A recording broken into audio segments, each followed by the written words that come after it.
नाज़रीन, एक बादशाह था जिसकी 7 बेटियां थी। एक दिन बादशाह बेहद खुश हुआ और अपनी 7 बेटियों को बुलवाया और कहने लगा, मैं तुम सबसे एक सवाल करूंगा। अगर मुझे तुम्हारा जवाब अच्छा लगा तो तुम्हें तुम्हारी पसंद का इनाम दिया जाएगा। सब कतार में खड़ी हो जाओ और बताओ कि तुम किसका दिया खाती हो और किसका दिया पहनती हो। पहली 6 बेटियों ने जवाब दिया, ऐ अब्बा हुजूर, हम आपका दिया खाती हैं और आपका दिया पहनती हैं। ये सुनकर बादशाह बेहद खुश हुआ और उन बेटियों को उनकी पसंद की चीजें दे दी। जब सबसे छोटी बेटी की बारी आई तो बादशाह ने उसकी जानिब देखा। उसकी आंखों में मासूमियत और एतमाद छलक रहा था। वो धीरे से मुस्कुराई और अपने साफ और मजबूत लहजे में बोली, ऐ अब्बा हुजूर, मैं अल्लाह का दिया हुआ खाती हूँ और अल्लाह का दिया हुआ पहनती हूँ। यही मेरा नसीब है जो मेरे रब ने मेरे लिए लिखा है। जो कुछ भी मेरे पास है वो उसी की इनायत है। ये अल्फाज सुनकर दरबार में एक लम्हे के लिए खामोशी छा गई। ये जवाब एक आम जुमला नहीं था, बल्कि तवक्कुल, शुक्र और हकीकी समझ का आगाज था। उसके लहजे में ऐसी गहराई थी कि हर शख्स हैरत ज़दा हो गया। उसकी बात में एक गैर मामूली सच्चाई और आजिज़ी छुपी थी, जैसे वो दुनिया की तमाम नेमतों को हकीकी मालिक की तरफ मंसूब कर रही हो। बादशाह के चेहरे पर गुस्से और हैरत के मिले जुले जज्बात थे। वो शायद ऐसे जवाब की तवक्को नहीं कर रहा था, लेकिन ये छोटी सी शहजादी अपनी उम्र से कहीं ज्यादा समझदार और दाना लग रही थी। उसकी बात में एक खामोश पैगाम ये भी था कि हकीकी शुक्रगुजारी इंसान को जमीन से उठाकर आसमान की बुलंदियों तक पहुंचा सकती है, बशर्ते कि वो दिल से अल्लाह पर यकीन रखे।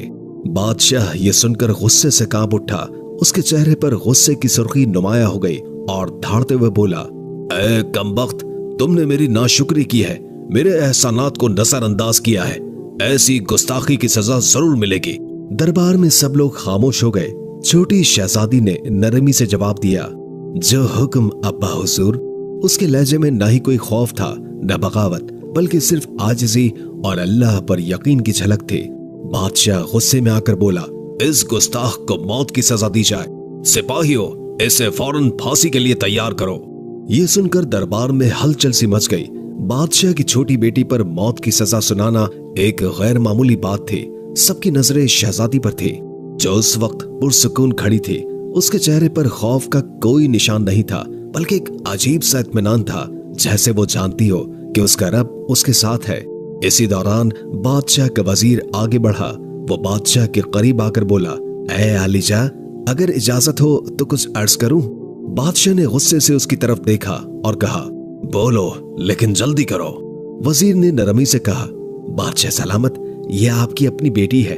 अगरचे इसके अल्फाज आपको नागवार गुजरे हैं, लेकिन ये इसकी समझ और अकीदे का इजहार है। क्या ये बेहतर ना होगा कि आप इसे जंगल में छोड़ दें? वहां ये अपनी बात को सच साबित करने की कोशिश करेगी और हमें ये भी मालूम हो जाएगा कि आया ये वाकई अपने रब पर इतना तवक्कुल रखती है। बादशाह ने वजीर की बात सुनकर गहरी सांस ली और लम्हे भर के लिए सोचा। फिर वो सिपाहियों की तरफ मुड़कर बोला, ठीक है, इसे फांसी के बजाय जंगल में छोड़ाओ।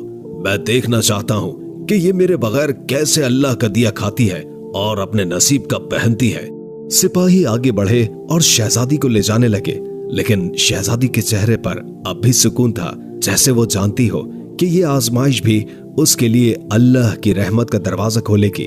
दरबार में मौजूद सभी लोग हैरान थे कि ये लड़की किस कदर मजबूत ईमान और हौसले की मालिक है। शहजादी से तमाम जेवरात और कपड़े ले लिए गए और उसे तन्हा जंगल में छोड़ दिया गया, लेकिन शहजादी मुतमईन रही। उसका तवक्कुल अल्लाह पर था। वो जानती थी कि जो रिस्क अल्लाह ने उसके नसीब में लिखा है वो उसे जरूर मिलेगा। रात के करीब शहजादी ने जंगल में लकड़ियां इकट्ठी की ताकि आग जलाई जा सके। लकड़ियां तलाश करते करते उसने एक झोपड़ी देखी, जिसके बाहर एक बकरी बंधी हुई थी और अंदर से किसी के खांसने की आवाज आ रही थी। शहजादी ने झोपड़ी के अंदर जाकर देखा तो वहां एक बीमार बुजुर्ग चारपाई पर लेटा हुआ था। वो पानी पानी पुकार रहा था। शहजादी ने मटके से पानी निकाला और बुजुर्ग को पिला दिया। झोपड़ी की सफाई भी की। बुजुर्ग ने पूछा, बेटी, तुम कौन हो और इतने बड़े जंगल में अकेली क्या कर रही हो? शहजादी ने अपना सारा हाल बयान कर दिया। सुबह के वक्त बुजुर्ग ने कहा, मैं शहर काम पर जा रहा हूँ और 7-8 दिन के बाद वापस आऊंगा। तुम यहीं रहो, झोपड़ी में खाने पीने का सामान मौजूद है, साथ ही नदी है, पानी भर लेना, बकरी का दूध भी निकाल लेना। ये कहकर बुजुर्ग चला गया। जब रात होती तो शहजादी बकरी का दूध निकालकर आधा अपने लिए रख लेती है और आधा दूध एक बर्तन में डालकर झोपड़ी के बाहर रख देती है। उसका ख्याल होता है कि अगर कोई जानवर या परिंदा भूखा प्यासा होगा तो वो दूध पी लेगा, फिर वो इत्मीनान के साथ सो जाती है। सुबह सवेरे जब शहजादी की आंखें खुलती है तो परिंदों की चहचहाट और ठंडी हवा के झोंके उसे जगा देते हैं। वो धीरे से उठती है और झोपड़ी का दरवाजा खोलती है। जैसे ही वो बाहर कदम रखती है, उसकी नजरें बर्तन पर पड़ती है जो खाली होता है, लेकिन बर्तन के पास एक अजीब सी रोशनी झिलमिलाती है। शहजादी करीब जाती है और देखती है कि वहां एक इंतहाई कीमती लाल पड़ा है जो सूरज की रोशनी में दमक रहा होता है। शहजादी हैरत और खुशी के मिले जुले जज्बात के साथ लाल को उठाती है। ये देखकर उसके दिल में तजस्सुस पैदा होता है कि ये लाल यहाँ आया कैसे। फिर उसकी नजर बर्तन के इर्द गिर्द जमीन पर पड़ती है जहां सांप के निशानात साफ दिखाई देते हैं। उसके दिमाग में फौरन बचपन की एक कहानी गूंजती है जो उसे उसकी दादी अम्मा ने सुनाई थी। दादी कहा करती थी, जब कोई सांप खुश होता है या किसी से मुतासिर होता है तो वो अपनी खुशी के इजहार के तौर पर एक कीमती लाल उगल देता है जो हीरो से भी ज्यादा कीमती होता है। ये ख्याल आते ही शहजादी के चेहरे पर एक मुस्कुराहट आ जाती है। वो सोचती है शायद ये वही सांप था जो रात को दूध पीने आया होगा। वो भूखा और प्यासा था और दूध पीकर खुश हो गया। अपनी खुशी के इजहार के तौर पर उसने ये कीमती लाल यहाँ छोड़ दिया। शहजादी लाल को गौर से देखती है।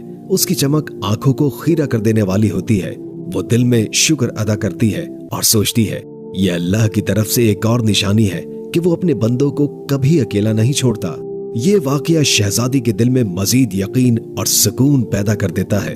वो सोचती है कि अगर नीयत साफ हो और दिल में रहम हो तो अल्लाह अपने बंदों के लिए ऐसे रास्ते निकालता है जो इंसान की सोच से बाहर होते हैं।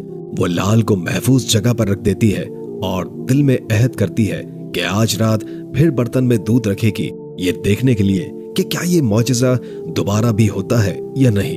ये एहसास कि उसकी मदद के लिए कुदरत खुद हरकत में आ चुकी है शहजादी के दिल में एक नई उम्मीद और हौसला पैदा कर देता है। वो अपनी आजमाइश को अल्लाह की रहमत में बदलता हुआ देखती है और दिल ही दिल में मुस्कुरा कर कहती है, अल्लाह का शुक्र है जिसने मेरे सब्र और तवक्कुल को रायगा नहीं जाने दिया। शहजादी ये सोचकर हैरान होती है और दिल में सोचती है कि शायद सांप भूखा और प्यासा था और दूध पीकर खुश हो गया। खुशी के आलम में उसने लाल उगल दिया। शाम होते ही शहजादी दोबारा दूध बर्तन में डालकर झोपड़ी के बाहर रख देती है और खुद सो जाती है। हर सुबह शहजादी देखती है कि बर्तन खाली है और एक नया लाल बर्तन के पास पड़ा हुआ है। इस तरह 7 दिन गुजरते हैं। हर दिन सांप दूध पीकर एक लाल उगल देता है। 7वें दिन वो बूढ़ा ज़ईफ बुजुर्ग काम से वापस आता है। शहजादी उसे पूरा वाकया सुनाती है और 3 लाल उसे दे देती है। वो कहती है, आप शहर जाएं और इन लालों को बेचकर महल बनाने का सामान और मजदूर ले आएं। बाकी 4 लाल शहजादी एक माला की शक्ल में गले में पहन लेती है। कुछ ही महीनों में जंगल में एक शानदार महल तैयार हो जाता है। महल में हर किस्म की सहूलत, नौकर चाकर और दुनिया की तमाम नेमतें मौजूद होती हैं। शहजादी एक लकड़ी की फैक्ट्री भी बनाती है जहां गरीब मजदूर काम करके अपनी रोजी रोटी कमाते हैं। जंगल का यह इलाका आहिस्ता आहिस्ता एक शहर की शक्ल इख्तियार कर लेता है और दूर दूर तक उसकी शोहरत फैल जाती है। शहजादी के वालिद बादशाह तक भी ये बात पहुंच जाती है। बादशाह ये सोचता है कि देखो तो सही, ये कौन सी शहजादी है जिसने इतने कम वक्त में ये सब कुछ कर लिया। बादशाह अपने सिपाहियों के जरिए शहजादी को पैगाम भेजता है कि फुला मुल्क का बादशाह आपसे मिलना चाहता है। शहजादी सिपाहियों को पैगाम देती है कि दावत इस शर्त पर कबूल की जाएगी कि बादशाह अपनी तमाम बेटियों के साथ हमारे महल में तशरीफ लाए। बादशाह इस शर्त को कबूल कर लेता है और एक दिन अपनी 6 बेटियों को लेकर महल में आ जाता है। शहजादी नकाब करके अपने वालिद और बहनों से मुलाकात करती है और 7 रंग के खाने पेश करती है और हर खाने के साथ उसी रंग का लिबास और जेवरात पहन कर आती है। महल की शानो शौकत और शहजादी के अंदाज को देखकर बादशाह बेहद मुतासिर होता है और आखिरकार ये कहने पर मजबूर हो जाता है, तुम मेरी बेटियों की जगह पर हो और मैं तुम्हारे इसरार पर अपनी तमाम बेटियों को लेकर आया हूँ। फिर हमसे ये पर्दा किस बात का? शहजादी कहती है, ठीक है, मैं तैयार होकर आती हूँ। इस पर उसकी दूसरी बहनें आपस में बात करने लगती हैं कि इतने महंगे कपड़े पहने हुए हैं, इतने जेवरात पहने हुए हैं और कितना तैयार होकर आएगी। इतने में बादशाह देखता है कि एक सादा कपड़ों में एक लड़की आ रही है। बादशाह गौर करते हैं तो उन्हें पता चलता है कि ये तो उनकी अपनी ही बेटी है। वो हैरान होकर सोचते हैं, मैं तो समझ रहा था कि जंगल के जानवर इसे खा गए होंगे। जब मुझे इसकी फिक्र हुई थी तो मैंने सिपाहियों को जंगल में भेजा था, लेकिन उन्होंने कहा था कि वहां शहजादी का कोई अता पता नहीं है। फिर ये यहाँ कैसे? बादशाह अपनी बेटी से मिलकर बेहद खुश होते हैं। वो हैरत और मसरत के आलम में कहते हैं, बेटी, तुम कितनी खुशकिस्मत हो कि तुम्हें इतनी अजीम शहजादी के साथ रहने का मौका मिला। जाओ, उसे बुला कर लाओ, मैं तुम्हें उससे आजाद करवा दूंगा। अगर तुम्हारी आजादी के बदले वो मुझसे मेरी सल्तनत भी मांगे तो मैं उसे देने के लिए तैयार हूँ। ये सुनकर शहजादी ने एक लम्हे के लिए अपनी आंखें झुका ली। उसके चेहरे पर एक अजीब सी मुस्कुराहट फैल गई, गोया कोई छुपी हुई हकीकत सामने आने वाली हो।